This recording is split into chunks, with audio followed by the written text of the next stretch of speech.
Hey guys, Aaron McKenzie here from Originofenergy. Today I'm going to be talking about avoiding spinal surgery.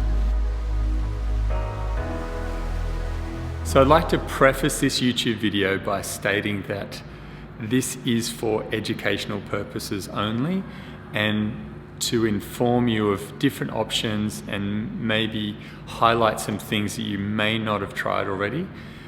By no means is this professional medical advice for you as an individual. Everyone is an individual case and everyone needs to take responsibility for themselves. That is what health is. Now, in saying that, I do know that there's a lot of people that are in pain and they don't need to be, and it's quite unfortunate, and there's so much that you can do. So I'm trying to offer hope to those that have chronic pain to try some different things that are less invasive so that way they can manage their pain and stabilize the segments that are causing pain and hopefully resolve that and be able to live a better quality of life. Now, depending on how far along the instability pathway you've gone and how much degeneration you have will indicate as to how much that you can recover and how much stability you can expect, and how long you've had pain will also be a indicator of how quickly you can get out of pain. So the longer you've had chronic pain, the harder it is to get out of it. But in saying that, I've had clients that have come to me and just haven't tried all the different approaches to resolving the issue, and then when they start doing what I'm going to recommend, their pain is relieved and they feel a lot better and they can resume what would seem a normal quality of life without pain, which is really amazing. And I love the work that I do, and that's why I'm passionate about doing this video, because I've seen what I'm going to talk about help so many people over and over again for 20 years. And I built my confidence in this stuff because I was able to resolve my own issues to be able to do what I do and what I have done for the last 20 years. The joint instability and the joint problem is still there, but I've been able to compensate very effectively, and that's what I think most people can get away with, just doing that. I'm a little bit of a different case, and a lot of the athletes and professional athletes that I work with are different in the sense that they're requiring so much more from their body. So just getting the muscles to stabilize the joint isn't going to be enough. So to give you some background on my own personal experience, 20 years ago, I aggravated my neck very badly. It didn't feel like my neck so much, it just was very bad pain between my shoulder blades that radiated around into my sternum. Now, I went and saw lots of different specialists and they all kept looking at my rib cage and my sternum. I had scans done there, had scans done in between my shoulder blades. And that took about 6 months to resolve. I tried all different things and I just kind of rested it and then gradually built my strength back up, and I was okay. I didn't feel any kind of pain like that for another 3 years. And I was training and I was doing handstand push-ups, and I remember just kind of pressing up and it feeling a bit funny and then lowering down and getting this deep stabbing, searing pain into my spine. And it was just awful. It floored me. I was just like, after that I was walking around just thinking, what the hell has happened to me? And as time went on, I just felt it inflame and just get more and more painful.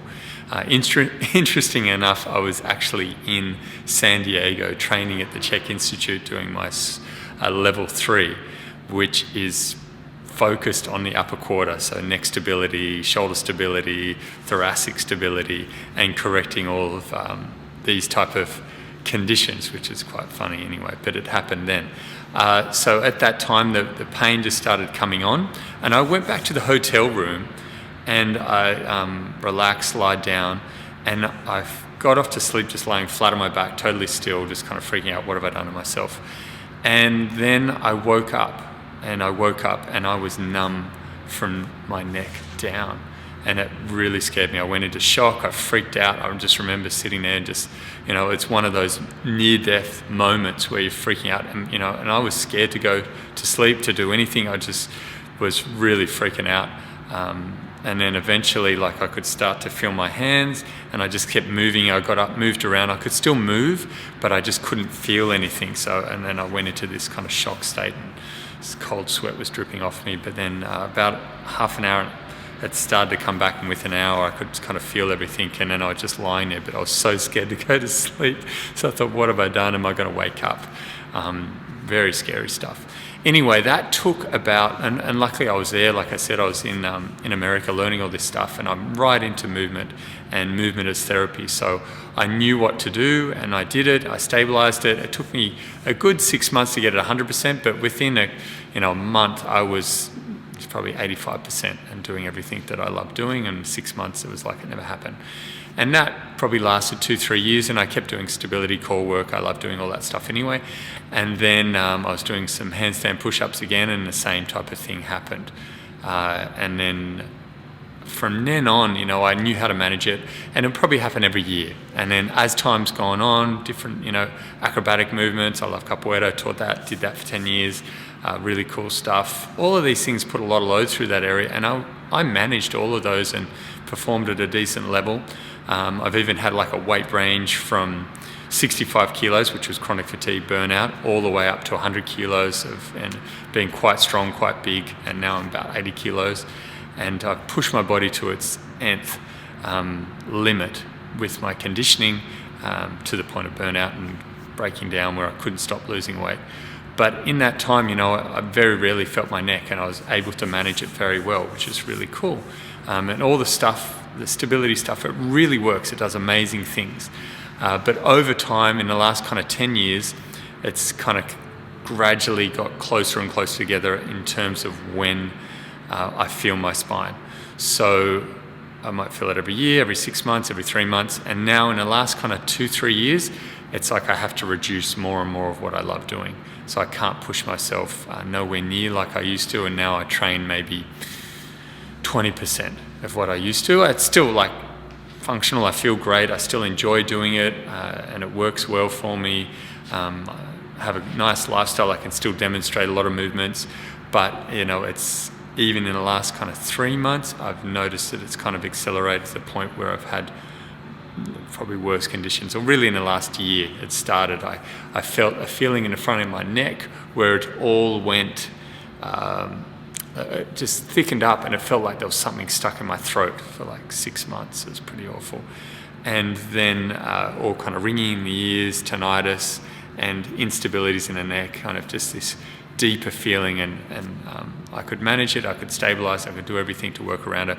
But I've had this sense that it's getting worse, not better now. And even though I'm doing less and less and I'm able to manage it, I've kind of exhausted my options, I feel, if I want to continue training at a high level. So I have the choice here. I could do less and enjoy my life, feel good in my body and not have any pain or minimal pain, and just be very cautious not to aggravate it. Or now I've gone down the path of looking at surgery.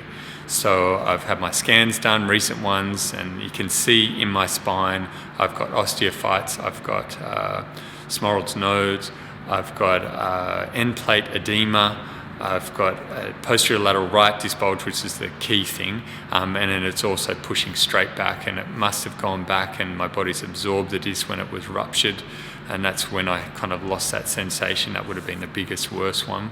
And then over time, why I got better was because my body metabolized that disc, which is cool that it did that. But ultimately, I'm left with less disc or less space. So there's degeneration, there's degenerative disc disease, and it's bone on bone. And the osteophytes are formed because when the anterior part of the segment compresses, those osteophytes are forming. Fortunately, I do have my facets, which are the two parts at the back, are intact and they look pretty healthy. So that does make me a good candidate for a disc replacement. So if they put a prosthetic disc in there, those facets will balance it. Whereas if those were damaged and I had osteoarthritic changes or arthritic changes in those and those weren't healthy, if you put a prosthetic disc in, it just, the whole thing's still unstable. And then I'd be more of a candidate for a fusion. So I'm looking at that option and weighing it up. It is a big choice to make. I feel good now and I can do everything that, to make it feel better. So that's cool, but I do miss all the training I love. I'm limited to what I can do. I've got myself down to 3 sets of 4 handstands in a week, and I love handstands. And my overhead pressing, I've had to drop the weight right down. I can still do heavy pull-ups, dips, horizontal pulling and pushing is fine, but I need to kind of, taper off on those. So I'm looking at the option of getting the disc replaced. Yesterday I went out, took a trip with my family, went out to Campsie and had a CT guided steroid injection into the C7 nerve root, and obviously it made all of this numb because I had to have the local anaesthetic in the area to be able to do the injection. So all of this was numb, tingling down to the fingers, and now I have no pain whatsoever. Because what I have noticed in the last kind of 2 years, I've got this kind of pain that won't go away that kind of sits under my scapula and under my, or more under my clavicle at the front. But that whole kind of thing just feels a bit off and a bit painful, and it's kind of just got a really light kind of dull numbness. I can still feel everything, but just that.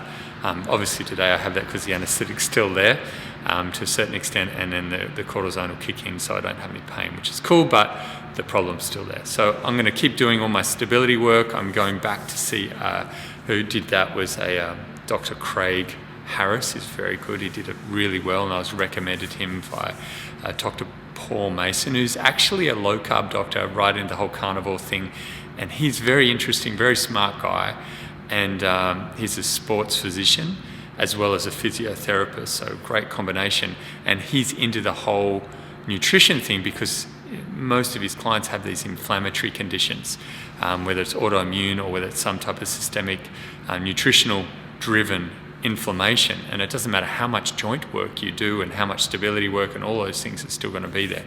For myself, I've been carnivore. I actually went and saw him because I knew he was in the carnivore, so I didn't want to have any resistance there, but also to try and pick his brain about what he thinks my condition is, if it's some type of autoimmune type condition.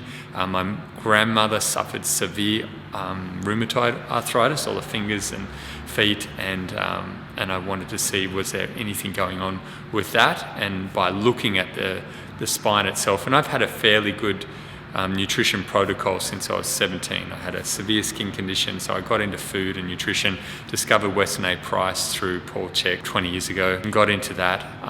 And it's been maybe this last 6 months that I've really gone into the carnivore thing. I've always had good, foods and whole fresh foods, but have been dialing it more and more and more as time's gone on, and obviously the information is evolving and the approaches are evolving as more people collectively worldwide share their information, which is really cool. So I went and saw Paul, and he's looked at it and gave him his advice on it and what he thinks to do about it. There's a couple of different options. Personally, I love training so much that the disc replacement is the best long-term option. My body's not going to rebuild a new disc, doesn't matter what stem cell treatments, doesn't matter what peptides I use, whatever, it's not going to rebuild it, and the problem's going to be there. I can stabilize it, strengthen it, but I'm always going to have a threshold where the amount of force that goes into my spine is going to get to the spine and get to that area and set it off, and when it gets set off, the muscles go into spasm and I get the severe pain. And now I have this kind of deep pain where it feels like that bone-on-bone feeling, and it's like, just awful. So I'll do, I can get away with kind of 4 sets of handstands, and then after that, I can feel the pressure making it into my neck, which is full on because that's not really a lot of force compared to doing backflips and all the things that I've been used to doing in the past with a lot more force going in there. So I want to enjoy my life, and I want to feel good for the rest of my life, and I want to live a long time, and this is a good option now. Who knows what the technology is going to be with 3D printing of new discs and all of that in the future, and hopefully they can retrofit it in the future, pull that out and do the biological thing and map it out and all of that. I'm sure it's all going to be possible, but right now that seems to be my best option. So I'm sharing this so that way anybody else that may be thinking about it can think about, well, what are the different things that they can do, and make sure you exhaust your options. Like I do Epsom salt baths a couple of times a week. I do infrared lamps on there for the mitochondria to keep the tissues healthy. Every day I do release work with the massage ball. Every day I do traction 3, 4, 5 times a day. I'm super conscious of my tongue position, the strength of my jaw position, my neck position when I'm doing all my training, and that's always my limiting factor. So I never train past the point where I feel my neck's unstable. So, if I'm pushing anything, pulling anything, it's not the pushing and pulling of my larger movement muscles of the extremities, it's what my core is feeling. That's my focus. So I take that approach with my training, and that works. And my nutrition, like I said, carnivore diet, really strict, just organ meats and animal fats from the actual animal, and I just stick to ruminant animals, just beef and lamb. I very rarely even have chicken, just because there's some inflammatory things with the feed that they eat, and the lectins can get through. There's so much that you can do if you are in pain. So never give up. I did try like the whole natural anti-inflammatories, high-dose turmeric, all of that. And I found that turmeric's very high in oxalates. So it's something that you've got to be super conscious of, because oxalates, when your body doesn't metabolize them and use them up, they're like little glass shards. They're brutal. And even though it worked for me, it got rid of inflammation, my oxalates started rising. And then I had to go through this whole detox of dumping all the oxalates. So you have to be really conscious and careful of what you're choosing to do for anti-inflammatory protocols. So the carnivore diet works really well. Digestion's great. I mean, I'm going to do lots of YouTube videos on that, because I'm very passionate about that, grass-finished beef and healing the environment with regenerative agriculture. But in talking about my neck, nutrition is a big part for you to reduce inflammation. The movement, the stability, tractioning, all of those things will help. So never give up. And I do the bars.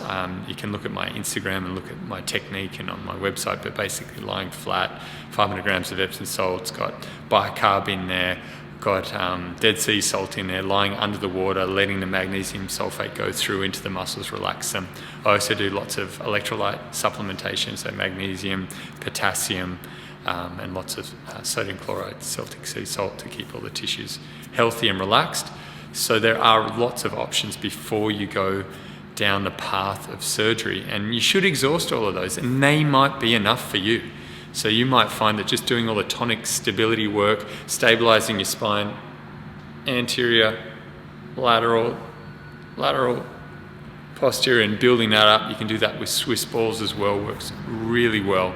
And then doing it isometrically, like stable, and then doing it dynamically, where you'll do flexion, extension, side flexion and rotation, getting that stable. And these are for the neck. There's a whole host of all different things, but the same principles apply through the lower back.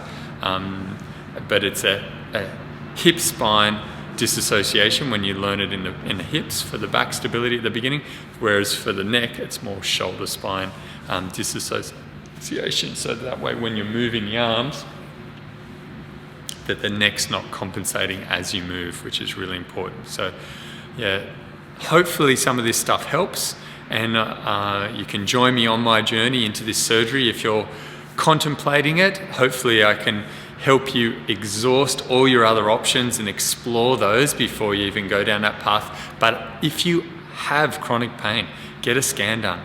No one's got x-ray vision, so you can go and see all the best physios, chiros, osteos, massage therapists. None of them can see through your tissues. Some of them are very good at doing it and have great diagnostic awareness of what's going on by how you're moving, but ultimately, like, someone like me will fool all those people, because I can still function very well even though there's that damage there.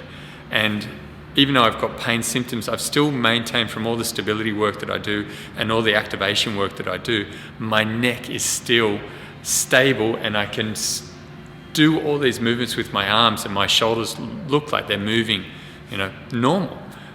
So it is very important to get a scan done and actually get objective data on the situation.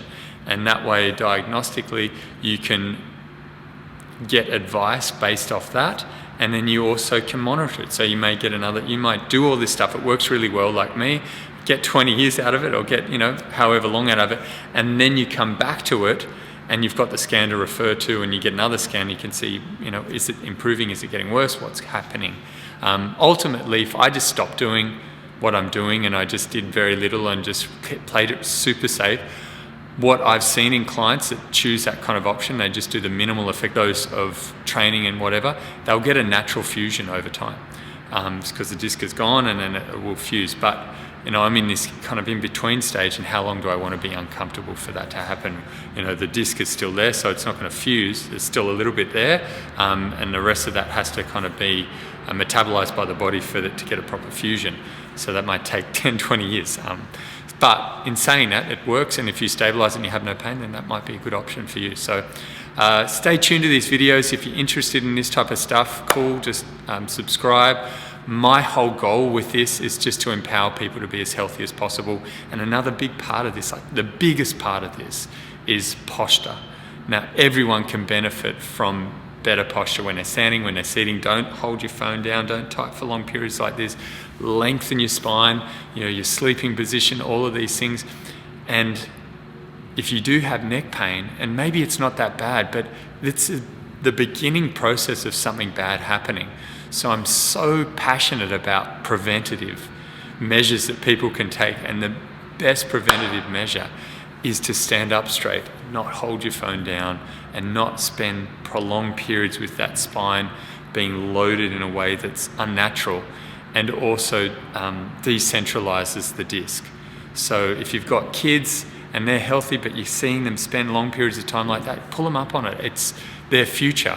Play them my video, just tell them that they're going to be in extreme pain if they don't manage their spine better, because you are only as old as your spine. And I can tell you from first-hand experience, and if you've watched it and you've come this far, I'm sure you're very aware of when you set that spine off, you can add another 50 years to your life. That's how you feel. Like literally, I felt like I'm 100, like I just can't move anything. I'm laying on the floor, I can't move my head at all, and I'm doing these robot turns and just straining just to try not to have that searing pain come down into my neck. And that's awful, and I never want that to happen to anybody. That's why I'm so big on just technique and form when training, and never train to the point where you have extreme fatigue and compensating, and the kind of stripper dips, stripper push-ups, squirming when you're doing reps. So people grinding when they do reps like that. It's just so not good. Just spine first, stabilize your spine, extremities second. Stay tuned to this channel if you want to learn more about stabilizing your spine and looking after it, and just getting that overall health that allows you to live more and enjoy your life. See you soon.